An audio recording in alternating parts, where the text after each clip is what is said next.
tumedad tunnid.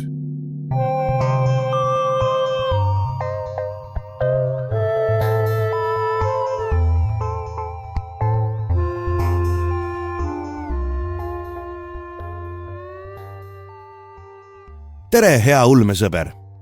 Sa hakkad kuulama õudus- ja ulmejutu vestmis podcasti Tumedad tunnid suure suvise järjejutu teist osa.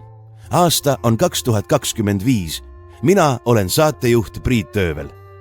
Kui sattusid siia kogemata, siis mine esimese osa juurde ja kuula, kuidas asi alguse sai. Mina ja Aiki Öövel loeme teile teise osa Jaagup Mahkra õudusromaanist Matilda.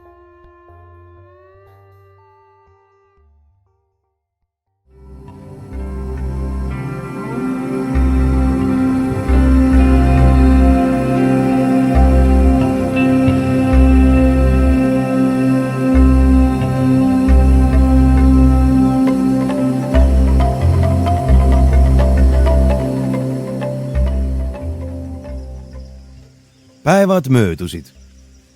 Kari ei suutnud leida nii külluslikku viljapuud kui eelmine ja kõigil olid kõhud tühjad, eriti aga Tiinal. Šimpansid ei pidanud harilikult tühja kõhuga jahti, kuid Joffrey sai poolkogemata kätte kabriku, kelle Rusty kohe endale krahmas. Paljud käed sirutusid paluvalt Rusty poole, kelle pihus väike pooleks murtud antiloop veel viimaseid abituid liigutusi tegi, kuid saagist said osa vähesed. Rusty lähimad liitlased. Tiina vaatas seda vesise suuga ja vihaselt pealt ning ta polnud ainus. Rusty ei suuda karja toita. Rusty tappis tema pisikese. Halb alfa. Tiina läks nördinult karja juurest minema.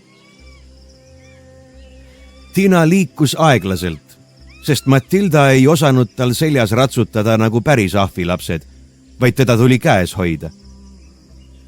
Üksi jäänud šimpansile oli toidu hankimine selletagi raske. Tiina oli sunnitud sööma lehti ja rohtu. Ta leidis ka sipelgapesi, kuid ei osanud nendesse peidetud toitvaid vaklu kätte saada. Nii uitas ta paar päeva tühja kõhtu kannatades ja tusaseid mõtteid mõeldes mööda metsaradu ringi, kuni Matilda äkki üles ärkas ja tema tähelepanu nõudis. Tiina ei saanud kohe aru, mida Matilda tahab, kuid siis nägi ta enda ees rajal seisvat inimest.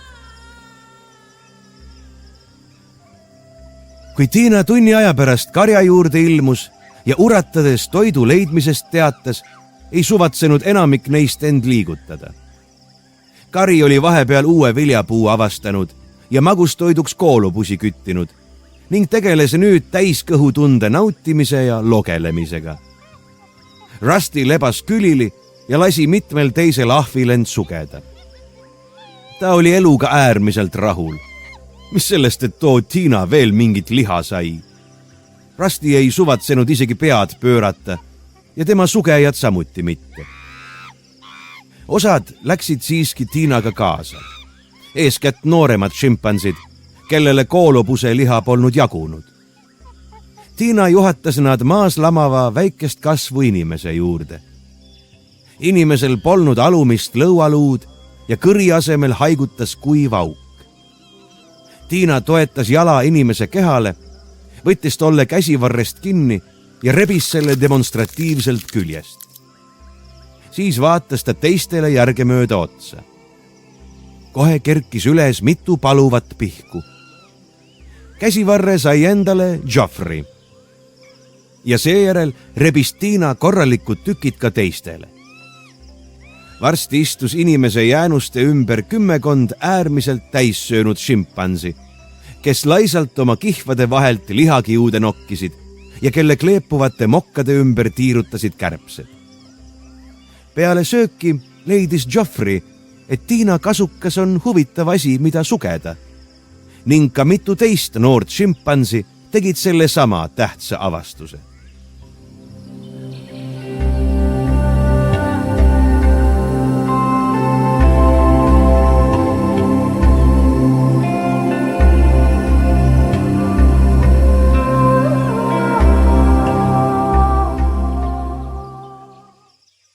don't.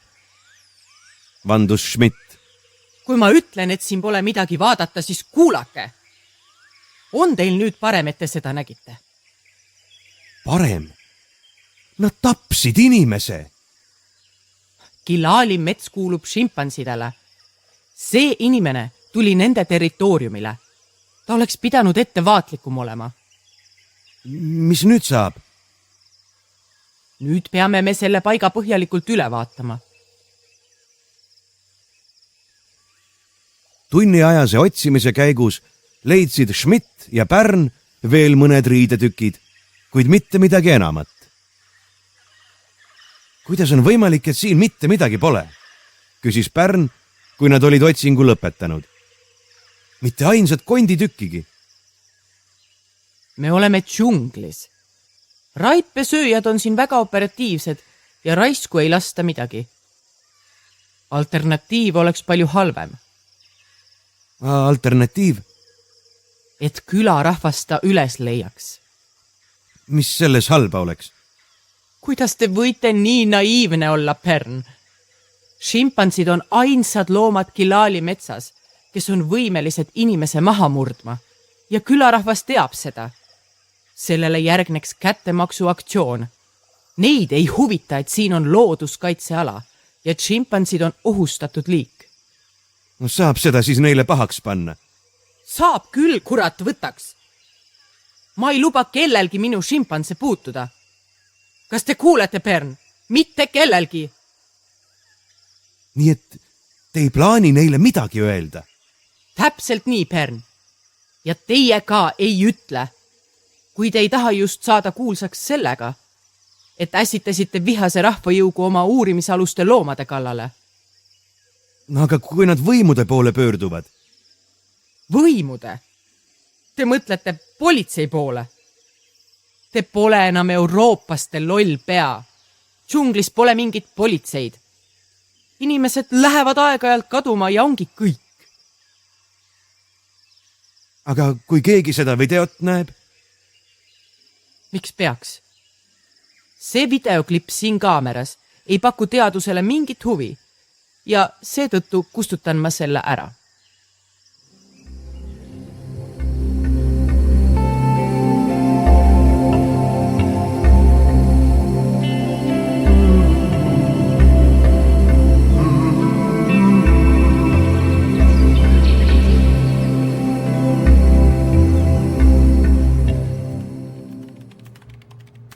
Lugupeetud Dr. White, te soovisite saada minult hinnanguid Dr. Schmidti tööle sellel ekspeditsioonil.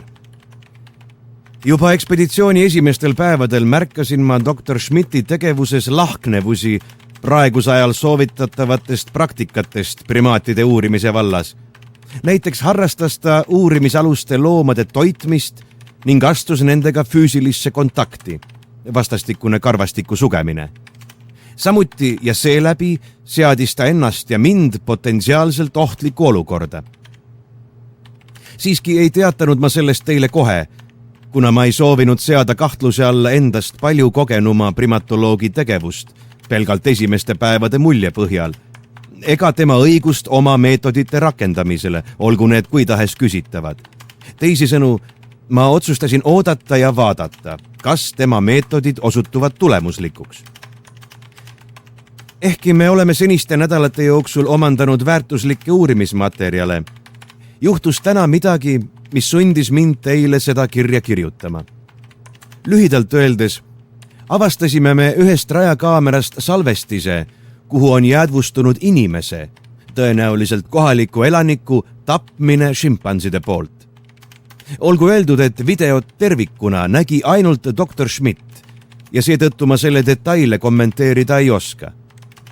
Mina nägin sellest üksnes mõnda hetke, kuid selle ning sündmuskohalt leitud füüsiliste tõendite, verised riideribad tõttu, olen ma kindel, et tapmine tõesti toimus. Ja ka Dr. Schmidt ei eitanud seda. Dr. Schmidti reaktsiooniks oli tõendite hävitamine, riideribade mahamatmine ja video kustutamine, šimpanside kaitsmise ettekäändel. Tunnistan häbiga oma suutmatust võtta kohe kindel moraalne seisukoht selles küsimuses.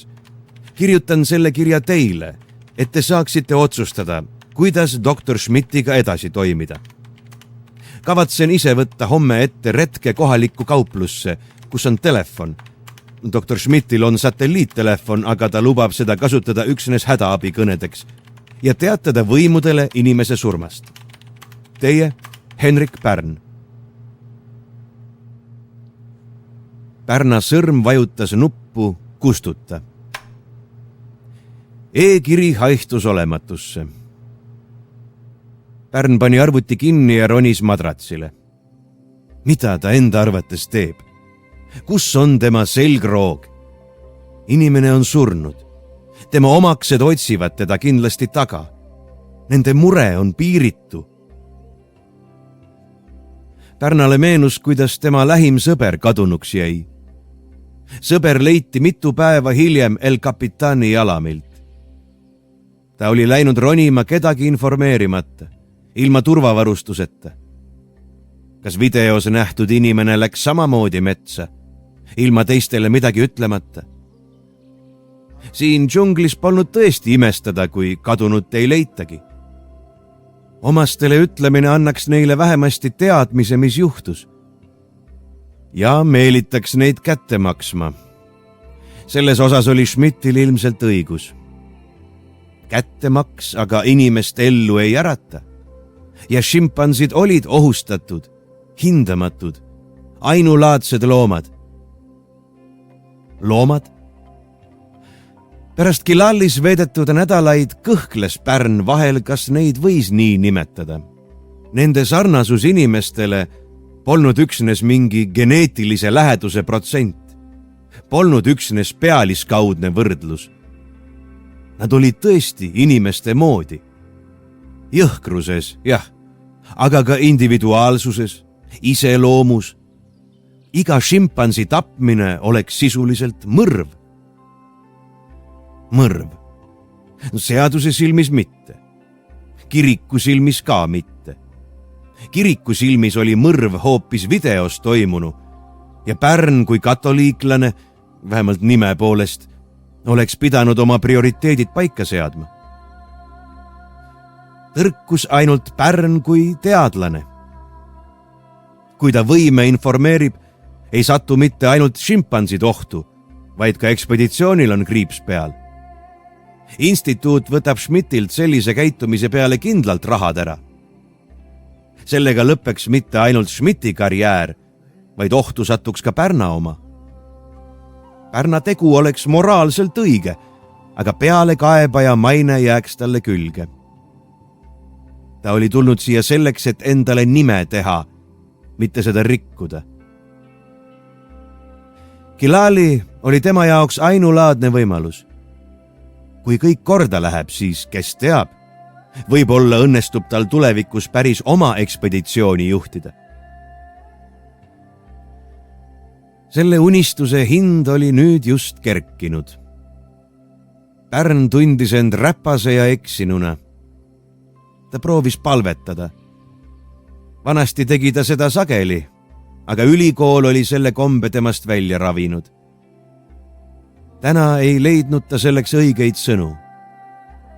Tema prioriteedid polnud paigas. Andesta mulle, sosistas ta Jumalale, sest midagi muud talle pähe ei tulnud.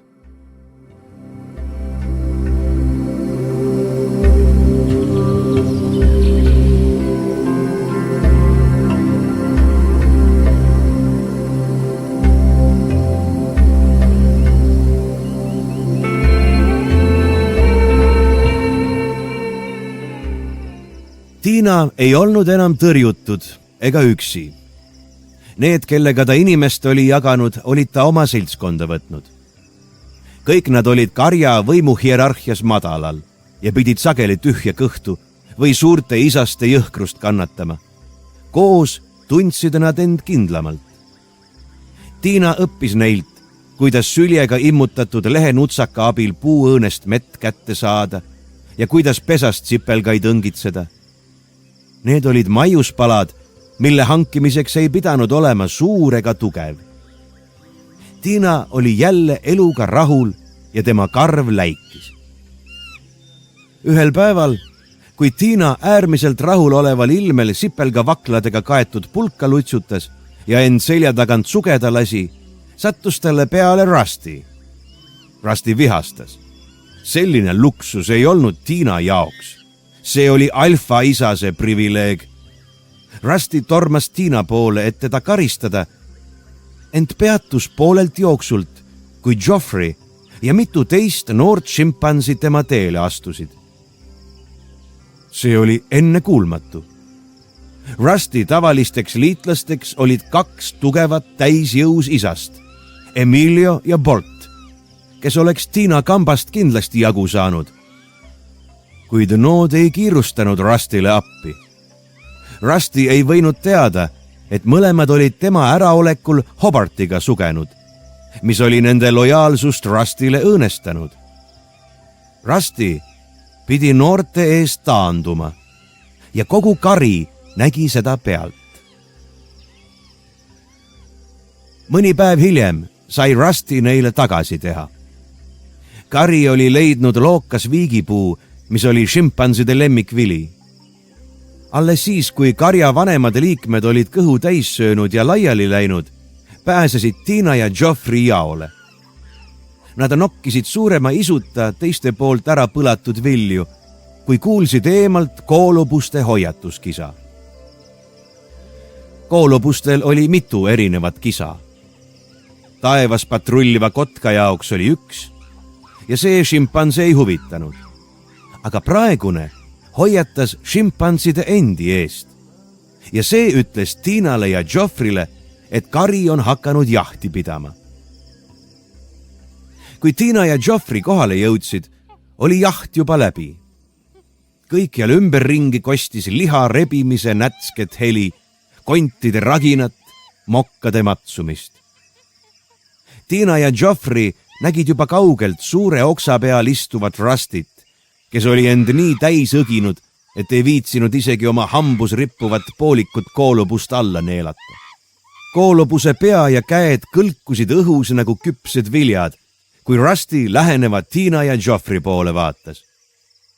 Nad püüdsid uratades Rustylt lihapalasid kerjata, kuid vastuseks hüppas Rusty möirates püsti ja kihutas kerjused minema. Samal õhtul tukkusid Tiina ja Joffrey karjast eemal võsas, kui Matilda Tiina kaisus üles ärkas. Tiina tegi Matildale kõiki asju, mida ta oma eelmise lapsega teinud oli, aga Matilda ei rahunenud maha. Äkki nägi Tiina eemal põõsaste vahel vilksatamas 2 kogu. Inimesed. Jälle oli Matilda inimest esimesena märganud. See pani Tiina mõtlema. Ta oli Matilda inimeste juurest leidnud. Kas see tähendas, et Matilda on inimese laps ja tahab omasid? Matilda on ju tema oma. See mõttekäik osutus Tiina jaoks juba liialt keeruliseks. Matilda jonnis ja ilmselgelt tahtis neid inimesi. Tiina ei pidanud enam vastu. Hea küll, lähme ja püüame inimese. Eelmine kord oli see Matilda maha rahustanud. Ka Joffrey ihkas jahti pidada. Tegelikult tahtis seda ka Tiina ise. Väga tahtis. Nad hiilisid läbi põõsaste inimestele vastu. Lähemale jõudes nägi Tiina, et inimesi oli siiski ainult üks. Teine oli karja inimene. Siinkohal jäi Tiina jälle kategoriseerimisega hätta. See emane olend oli kunagi inimene, aga siis võttis Rusty ta karja vastu ja nüüd oli ta üks neist. Karja inimene oli oma, aga see päris inimene, isane, tema oli liha. Tiina ja Joffrey sööstsid kriisates põõsastest välja, et inimene maha murda.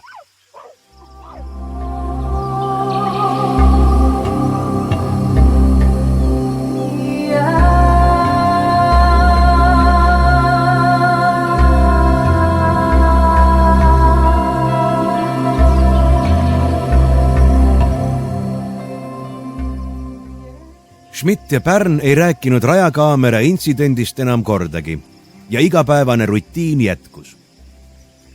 Ühel päeval põhikarja järel kõndides nägid nad eespool neile vastu tulevat üksikut šimpansi. Esimene pilk läbi binokli ütles Pärnale, millise loomaga tegu oli. Susie. Teistel karja liikmetel lihtsalt polnud praegu säärast kõhtu ees. Miks ta üksi on? Küsis Pärn. Kaamera. Sosistas Schmidt vastu. Kui Pärn oli selle talle kotist otsinud, ütles Schmidt. Oota siin ja vaata kaugelt. Kui sa selle untsu keerad. Schmidt ei täpsustanud, mis Pärna sellisel juhul ootab. Aga Pärn kuulas ikkagi käsku. Pealegi oli tal binokliga hea vaade. Schmidt läks kaamerat hoides Susiele lähemale, aga mitte päris ligi. Selgus, et Susie oli otsinud sobivat kohta, kus poegida. Ta tegi seda selili, nagu inimene. Poegimine ei võtnud kaua ja Pärna arvates oli see antiklimaktiline. Aga seda ta Schmidtile ei öelnud. Schmidt oli elevil. Ta oli Susiet jälginud ja seda pikalt oodanud. Šimpanside tiinuse lõppu oli isegi asjatundjal raske ette ennustada, eriti kui polnud teada selle täpne algusaeg. Lootus seda pealt näha oli olnud väike. Lähme ära ja jätame nad oma päi. Ütles Schmidt. Kui meie siin oleme, võivad siia tulla teisedki. Pea meeles, et šimpansid poegivad põhjusega üksinduses. Schmidt oli ühel õhtul Pärnale rääkinud Passioni nimelisest emasest, keda Jane Goodall oli uurinud. Passion oli tapnud ja õginud teiste emaste lapsi, röövides neid otse emade sülest ning sama käitumist ka oma tütrele õpetanud. Schmidt ja Pärn lõpetasid selleks päevaks välitööd ja läksid koju tagasi. Peale õhtusööki sulges Schmidt end ülakorrusele, nagu tal kombeks oli. Kuid paar tundi hiljem tegi ta ootamatult ukse lahti ja hõikas Pärnale. Tule üles! See oli Pärnal esimene kord ülal käia. Ülemine korrus oli täpselt sama suur kui alumine, aga tundus palju avaram ja meenutas natuke isegi elutuba, nii palju kui see siin ilmetus metallkolakas võimalik oli. Pärn surus maha ärrituse, kui ta nägi Schmidti raamaturiiulit, tugitooli, voodit ja põrandat katvat pehmet vaipa. Tema elas juba 2 kuud põhimõtteliselt laoruumi põrandal. Aga Schmidt polnud oma uurimisjaama üles seades kaasüürilistega arvestanud. Võta tool, ütles Schmidt. Millega sa praegu tegelesid? Sorteerisin oma sipelgapulkade kogu, doktor. Ma tahan oma väitekirjas näidata, et šimpansid eelistavad selleks otstarbeks teatud puuliike teistele. See on väga hea, Pärn. Aga ma arvan, et see võib ühe õhtu oodata. Mis teil mõttes on, doktor? Tähistada. Täna oli suurepärane päev. Schmidt läks kapi juurde ja võttis sealt pudeli. Pärn tundis pudeli ära. See oli kohalik rummilaadne kärakas, mida vanamees kaupluses müüs. Schmidt valas jooki 2 kruusi ja pistis ühe Pärnale pihku. Pärn haistis Schmidti hingeõhku. Schmidt oli tähistamist ilma temata alustanud. See ei tähendanud head. Rääkige mulle endast, ütles Schmidt, kui nad olid Susie ja tema vastsündinu terviseks kruuse kokku löönud. Pärn rääkiski. Schmidt jälgis teda niheledes ja tõstis kruusi sagedasti suu äärde. Kui Pärn lõpetas, hakkas Schmidt naerma. Nii et teie kireks oli ronimine, aga kui te nägite kaputsiinahve endast palju paremini ronimas, läksite te primatoloogiat õppima. See on päris hea lugu. Kas te loodate, et õpite meie teadusharus midagi, mis teid ka sama heaks teeb? Teil on küll muljetavaldavad käsivarred, aga mitte ahvide väärilised, ma kardan. Nii palju ma juba tean, et küsimus polegi lihastes, vaid liigestes. Need on ahvidel lihtsalt ronimiseks sobivama ehitusega. Aga teie, doktor Schmidt, mis on teie lugu? Ma olen kindel, et Ethan, doktor White, on teile minust juba kõik rääkinud. Milline talumatu abikaasa ma olin ja miks me 7 aasta eest lahku läksime. Ma olen 7 aastat üksi olnud, Pern. Ja teate, ma ei kahetse seda. Ainult mõnikord. Vabandust, ma ei tahtnud torkida. Doktor White rääkis mulle, et te olete šimpansidele väga pühendunud. Nad on mu kogu elu, ütles Schmidt ja tuli Pärna kruusi täitma. Seda tehes puudutas ta juhuslikult Pärna käsivart. Pärn võpatas. Talle ei meeldinud see puudutus. Talle ei meeldinud Schmidt. Olete te Suzy poegimise video juba ümber tõmmanud, doktor Schmidt? Küsis Pärn kähku. Ma tahaks seda näha. Jaa, muidugi, hüüatas Schmidt. Lähme ja vaatame. See on nii ilus. Schmidt logis arvutisse sisse ja pani video mängima ning lasi siis Pärna enda asemele istuma. Schmidt seisis Pärna selja taga ja tema alkoholilõhnaline hingeõhk hõljus Pärna pea ümber. Schmidt pani video sagedasti seisma ja keris mitmes kohas tagasi ja kommenteeris iga üksikasja. Tänu sellele lõpetasid nad vaatamise alles kesköö paiku. Lõpuks tundis Pärn šimpanside poegimise üksikasju päris hästi, aga ei suutnud selles endiselt mingit erilist ilu näha. Oli Suzy üks neist, kes mõne nädala eest metsarajal inimese ära tapsid? Kas Suzy lapsuke teeb kunagi seda sama? Imeline, lihtsalt imeline, sosistas Schmidt.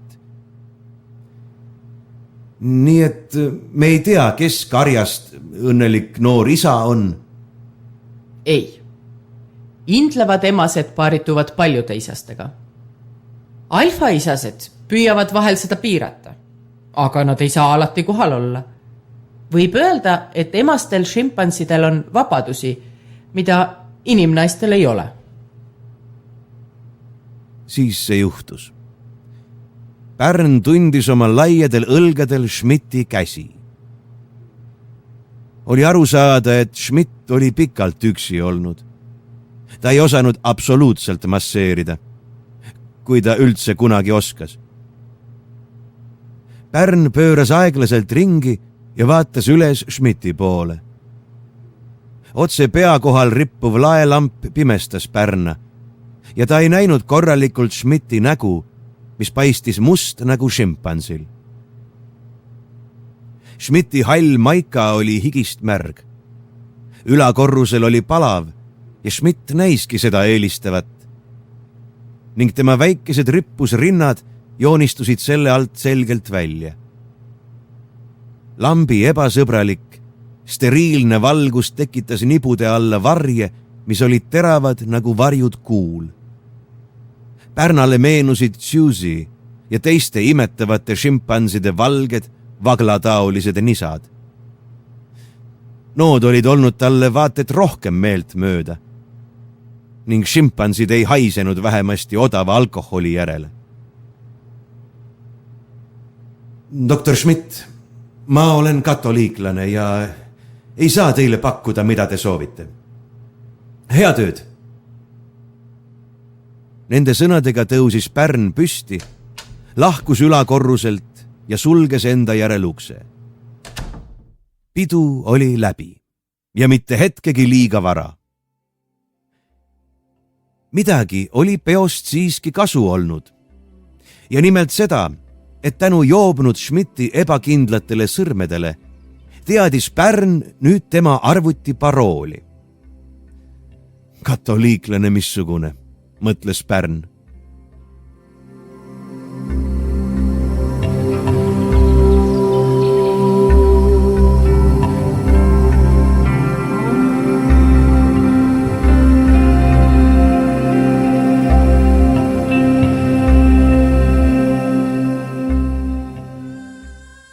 Karjainimene eemaldus kiirel sammul, kui Tiina ja Joffrey päris inimesele kallale tungisid ja ta tapsid.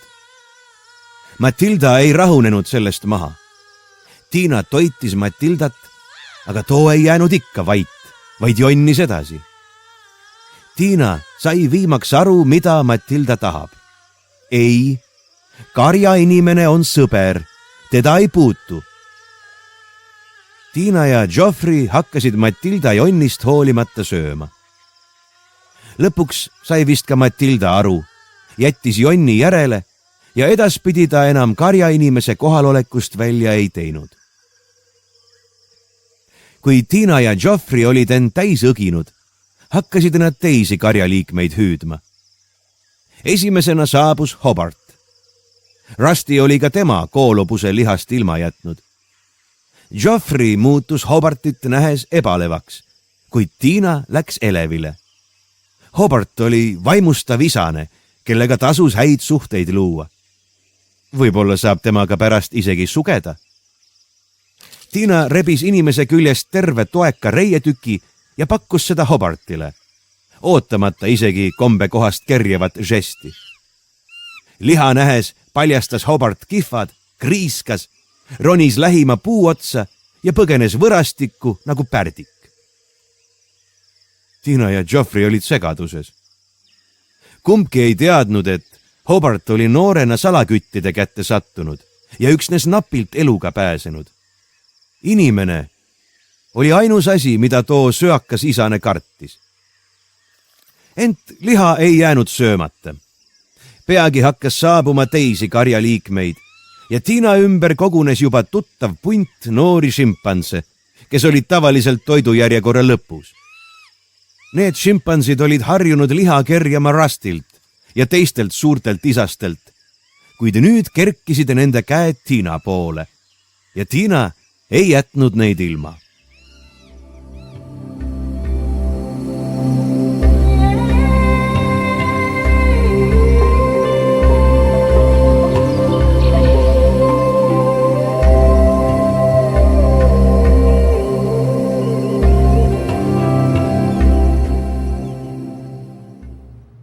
Jätan su täna jälle üksi koju, ütles Schmidt ühel hommikul söögilauas.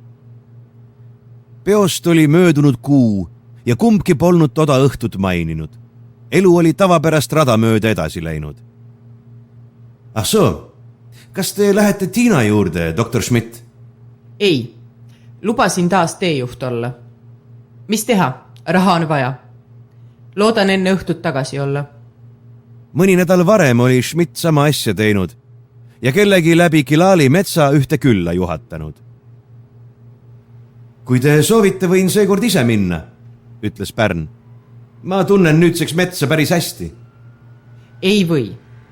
Kasutage juhust ja nautige oma vaba päeva.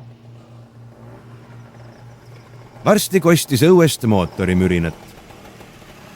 Kaupluse poolt tuli mopeed, millel istus 2 meest.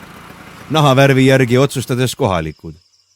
Üks meestest ronis mopeedilt maha. Schmidt võttis seljakoti ja veel mingi väikse paki ja läks välja. Ta tervitas mõlemat meest, ulatas väikese paki mopeedile jäänud mehele ja läks koos teisega metsa. Schmidtiga kaasa läinud mees kandis lihtsaid rõivaid. Sandaale, lühikesi pükse, punast T-särki ja nokatsit. Kuid mopeedile jäänud mehel olid jalas laigulised püksid ja saapad ning seljas laiguline vest. Kui ta mopeedil otsa ringi pööras ja tuldud teed tagasi sõitis, nägi Pärn tema seljal rippuvat automaati. Ka Schmidt pidi olema seda näinud, aga see ei paistnud teda häirivat. Mis inimestega ta läbi käis? Mis paki ta sellele mehele andis? Pärn otsustas, et muretseb ilma asjata. Kui valge naine nagu Schmidt julges sellise mehega läbi käia, mis temalgi karta oli. Lisaks oli Pärn ju paar aastat Ameerikas elanud ja isegi automaatrelva nägemine ei oleks tohtinud teda ehmatada. Pärn läks oma kogusid sorteerima ja proovis väitekirja kallal töötada, kuid ei suutnud keskenduda. Täna tundus piin selles konditsioneeritud konteineris istuda. Internetti ka ei olnud. See tuli satelliidilt ja oli aeglane ja kallis ning Schmidt lülitas selle üksnes õhtul sisse. Pärn katsus Schmidti toa ust, kuid see oli kinni. Schmidt ei unustanud seda kunagi lukustada ja võtid kaasa võtta. Pärn lõi vihaselt jalaga vastu ust. Schmidtil pidi olema tohutult uurimismaterjale, kuid ta hoidis need kiivalt endale. Pärna koostatud materjalidest nõudis ta samas alati koopiaid.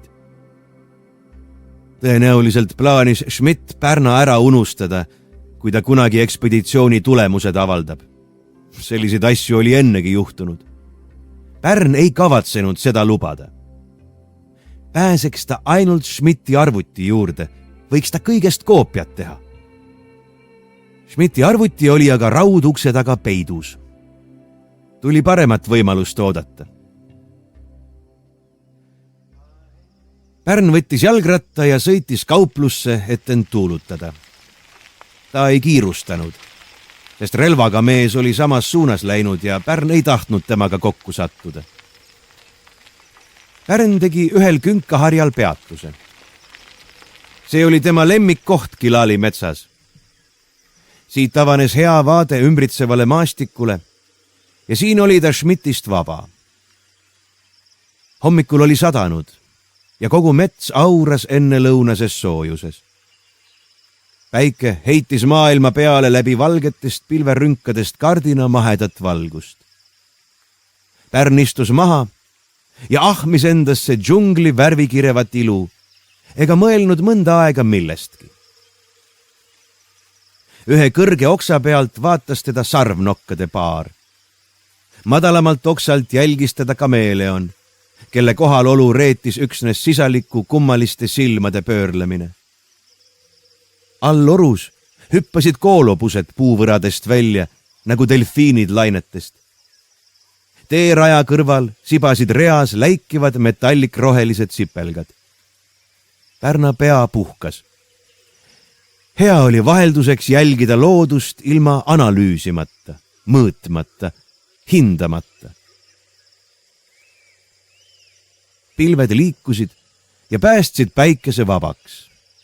Taevased kiired tungisid läbi auruvinu ja hajusid, muutes selle kuldseks mereks. Gilali metsast sai paradiisi aed, nii nagu seda vanadel maalidel kujutati. Pärn ahmis hardusest õhku. Kõigest optiline efekt, ütles tema ratsionaalne mõtlemine. Aga mis siis, kui see oli ühtlasi ka märk? Kas tema hädiseid katseid taas palvetama hakata oli ülal märgatud? Kui pilved päikese taas varjasid, istus Pärn jälle ratta selga. Ta jõudis ühtki hingelist kohtamata kaupluse juurde. Kuid kaupluse uksel sattus ta silmitsi laigulistes rõivastes pikka kasvu mustanahalise mehega. See ei olnud mopeedil istunud mees, aga hirmuäratav tundus ta sellegi poolest. Pärnale meenusid lood geriljadest. Siis aga tervitas võõras teda viisakalt prantsuse keeles ja Pärn sai kohe aru, et see küll mingi gerilja ega röövel pole. Ma olen isa Michel, ütles võõras. Selgus, et ta räägib ka inglise keelt ja ta läks kohe sujuvalt sellele üle, kui Pärn oma viletsa prantsuse keele pärast vabandas. Te ei näe välja nagu preester, vastas Pärn isa Micheli laigulisi rõivaid silmitsedes. Isa Michel naeris. Tõepoolest, mulle tundus mõistlik kanda siinsetele oludele sobivat rõivastust. Võin kinnitada, et mul on sutaan siiski kaasas, kui mul seda vaja peaks minema. mis teid siia toob, isa Michel? Ma otsin kadunud inimesi. Mul on seda häbi tunnistada, aga mõnes mõttes loodan ma neid mitte leida. Miks mitte, isa? Sest ma kardan seda, mida ma leian. Nood inimesed on väga suure tõenäosusega juba surnud ja ma otsin nende maiseid jäänuseid. Ma olen oma töös pidanud omajagu matuseid, aga see ei tähenda, et mulle surnud meeldiksid. Eriti kui surnuteks on mu oma tuttavad. Mul on väga kahju, isa. Kas te arvate, et nad on kusagil siin piirkonnas? Kõik muud kohad olen ma juba läbi otsinud. Ma ei tea, kas te olete kuulnud 4 kuud tagasi kadunuks jäänud lennukist? Kardan, et mitte, isa. Tulin ise siia alles 2 kuu eest. Siis küll.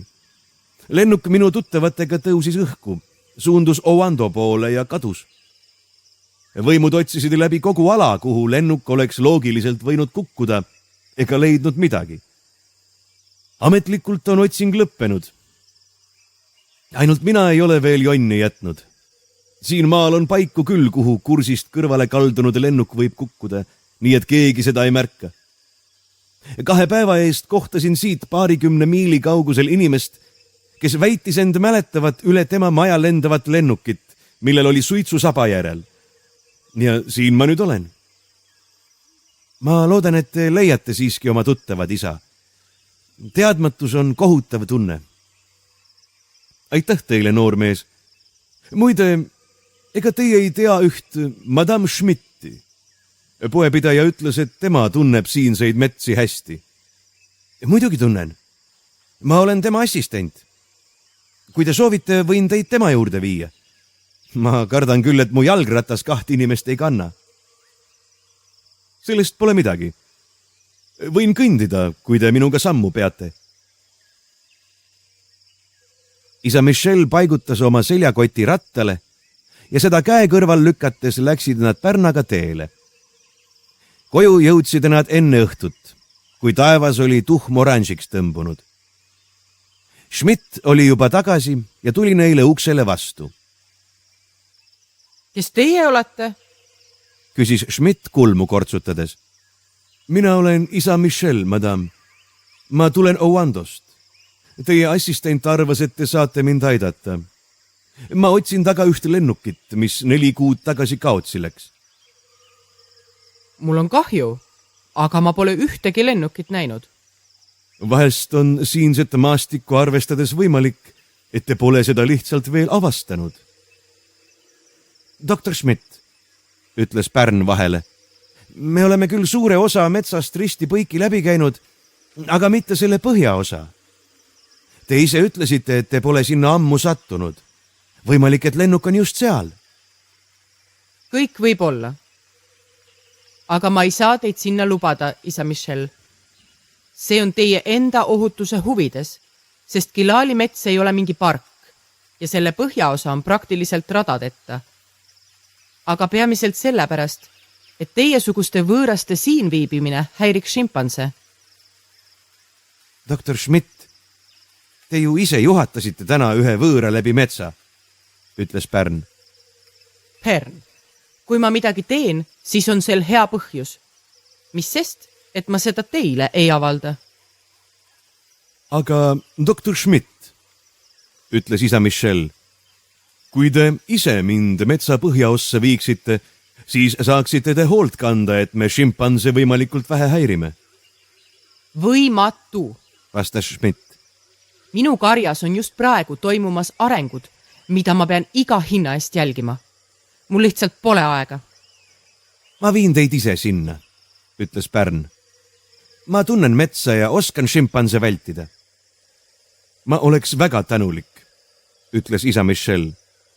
Võin omalt poolt öelda, et ma kasvasin üles külas üsna samasuguse metsa ääres ja seetõttu pole džungel mulle võõras. Doktor Schmidt, mida rutem ma oma otsingu tehtud saan, seda rutem ma teil jalust ära lähen ja seda vähem ma šimpanse häirin. Schmidt kortsutas kulmu ja põrnitses isa Michelile varjamatu vaenuga otsa. Isa Micheli nägu oli leebe. olgu, ütles Schmidt viimaks. ma laenan teile perna.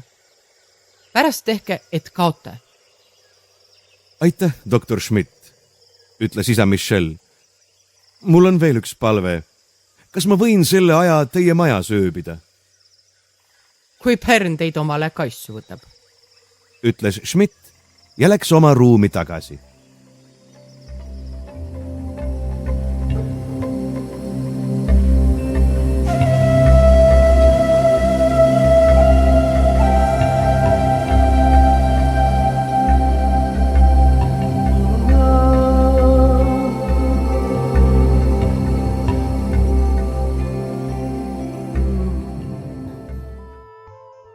Te kuulsite teist osa Jaagup Mahkra õudusloost Matilda. Järgmine osa täpselt nädala pärast. Kui aga jutt lõppes liiga põneva koha peal ja nädal aega kannatada ei jaksa, siis hakka meie toetajaks lehel patreon.com/tumedad tunnid ja kuula tervet juttu algusest lõpuni juba praegu. Seni jagage meid sotsiaalmeedias oma sõprade ja vaenlastega. Kõhedate kuulmisteni!